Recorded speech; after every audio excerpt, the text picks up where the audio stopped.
मौसम आज बहुत ज़्यादा प्यारा है। ये देखें बारिशें शुरू हो रही हैं, शुरू हो गई हैं बारिशें। अस्सलाम वालेकुम, एक और नई वीडियो में खुश आमदीद। उम्मीद है आप लोग सब खैरियत से होंगे, ठीक होंगे। आज का जो मेरा टॉपिक है वो वीज़ा प्रोसेसिंग टाइम से रिलेटेड है, क्योंकि काफ़ी ज़्यादा कमेंट्स इससे रिलेटेड भी आई थी मुझे कि वीज़े में कितना टाइम लगता है, क्या सिस्टम होता है। तो आई टोटली मैं वीज़ा प्रोसेसिंग टाइम से रिलेटेड बताऊँगा। तो अच्छा, सबसे पहले हम स्टार्ट करते हैं कि वीज़ा प्रोसेसिंग टाइम में कितना टाइम लगता है। देखिए इराक का जो वीज़े का जो प्रोसेसिंग टाइम होता है जो 75 टू 90 डेज़ का होता है, लेकिन लाजमी नहीं है कि आपका 75 टू 90 डेज़ में वीज़ा आए। इसमें आप लेट भी हो सकते हो आपका वीज़ा।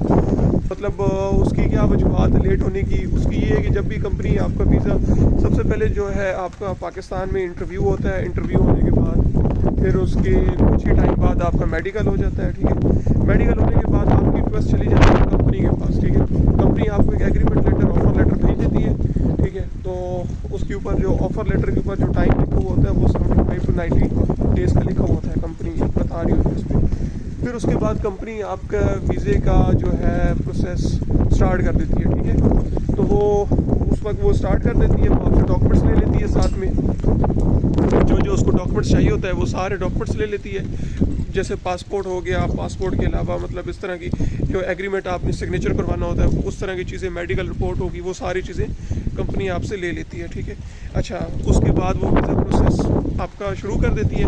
अब वीज़ा प्रोसेस में जो है ना, कंपनी एम्बेसी से जो है ना कॉन्टैक्ट करती है, और एम्बेसीज और कंपनीज का आपस में मामला होता है इस तरह। उसमें कम से कम जो है ना कि तकरीबन 15 से 20 दिनों में उनके पास कंपनी को एम्बेसी वीज़ा दे देती है, ठीक है। एक नॉर्मल टाइम मैं आपको बता रहा हूँ। अच्छा, अब कंपनी के पास जब वीज़ा आ जाता है उसके बाद कंपनी देखती है कि उसको एम्प्लॉय चाहिए इस टाइम कि नहीं चाहिए। फॉर एग्ज़ाम्पल कि बाज़ों का ये होता है कि कंपनी को एम्प्लॉय फ़िलहाल नहीं चाहिए होते हैं, उसको किसी और टाइम में चाहिए होते हैं। तो इसलिए जो है ना कि वो वीज़ा अपने पास रख लेती है और आप लोगों को फिर शेयर फ़िलहाल नहीं करती। वो कहती है कि भाई आपका वीज़ा नहीं लगा, कुछ टाइम रहता है, ठीक है।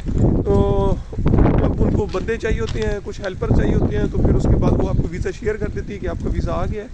फिर उसके बाद जो है आपका वो कंपनी टिकट पे भी टाइम ले लेती है, क्योंकि टिकट देखती है कि कौन सा उसको सस्ता पड़ रहा है। कोई इवेंट्स तो नहीं आ रहे, कुछ इस तरह कोई फेस्टिवल्स तो नहीं आ रहे, कुछ ऐसे। अगर वो चीज़ें आ रही हो तो फिर कंपनी जो है कोशिश करती है कि इन फेस्टिवल्स और इन इवेंट्स के बाद जो है वो टिकट ले, ताकि ना उसको टिकट थोड़ा सस्ता पड़ जाए।